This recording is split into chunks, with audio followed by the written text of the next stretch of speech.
بسم اللہ الرحمن الرحیم وَإِذَا غَدَوْتَ مِنْ أَهْلِكَ تُبَوِّئُ الْمُؤْمِنِينَ مَقَاعِدَ لِلْقِتَالِ وَاللَّهُ سَمِيعٌ عَلِيمٌ آمنت باللہ صدق اللہ مولانا العظیم وصدق رسولہ النبی الامین الکریم الرؤوف الرحیم۔ اللہ رب العزت جل شانہ نے نبی مکرم صلی اللہ علیہ وسلم کے پیارے اصحاب کو یقیناً بڑی عظمتوں اور بڑی رفعتوں سے نوازا ہے۔ اسلام کی پہلی جنگ، پہلا غزوہ، پہلا معرکہ غزوہ بدر، اور اس کے ایک سال بعد غزوہ احد کا معرکہ ہوا، جس میں کثیر تعداد کفار کی تھی، کم و بیش 3000 کے لگ بھگ، اور اسلحہ کے حوالہ سے اس دور میں جنگی آلات جتنے بھی تھے اس سے لیس ہو کر وہ احد میں آئے، اور ادھر نبی مکرم صلی اللہ علیہ وسلم کے ساتھ 1000 کا لشکر، جس میں 300 کے لگ بھگ عبداللہ ابن ابی جو منافق تھا اس کے کہنے پر واپس لوٹ گئے، 700 صحابہ اور ادھر 3000 یا 3200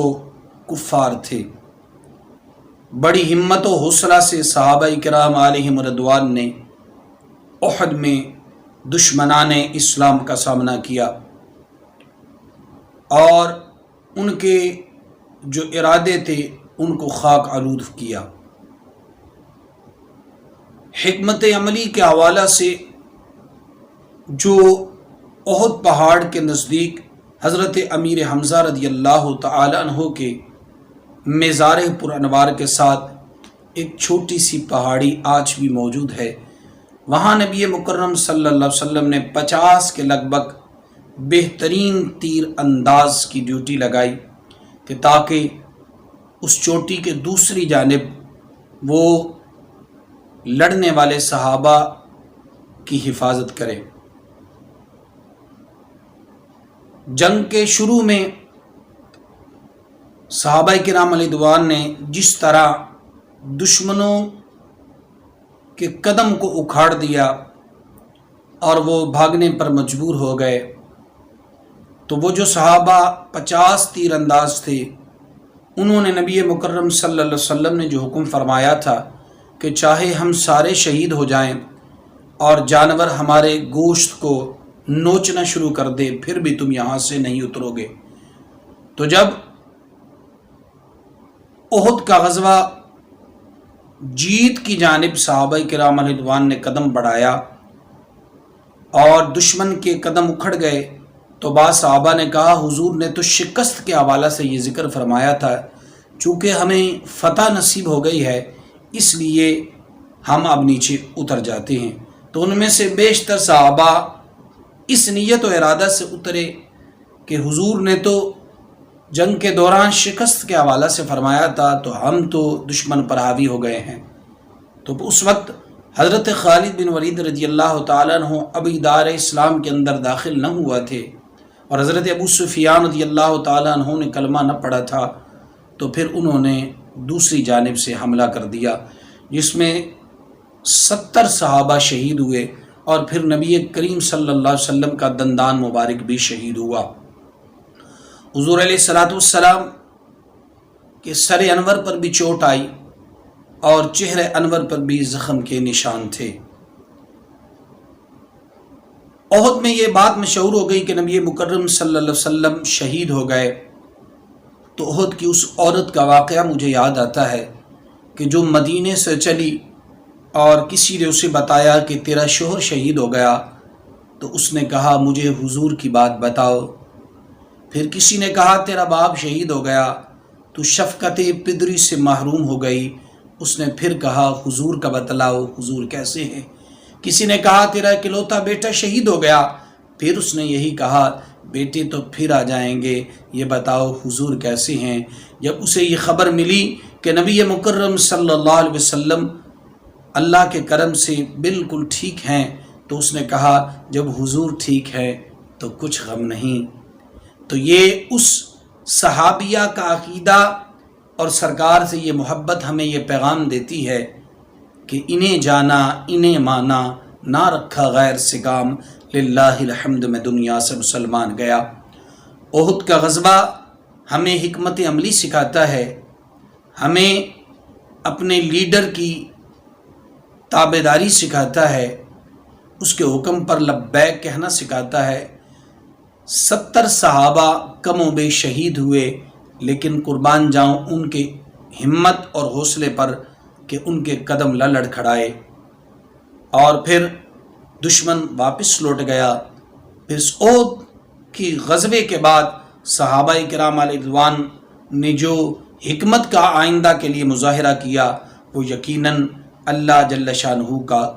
کرم شامل حال تھا۔ بتانے کا مقصد یہ ہے کہ آج ہم بیٹھ کر مسجدوں میں قال اللہ وقال رسول اللہ صلی اللہ علیہ وسلم کی صدائیں سنتے ہیں، اذانیں ہوتی ہیں،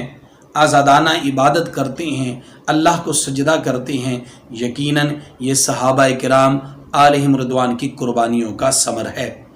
صحابہ فرماتے ہیں حضور ہر سال احد کے شہداء کے مزارات پر جاتے اور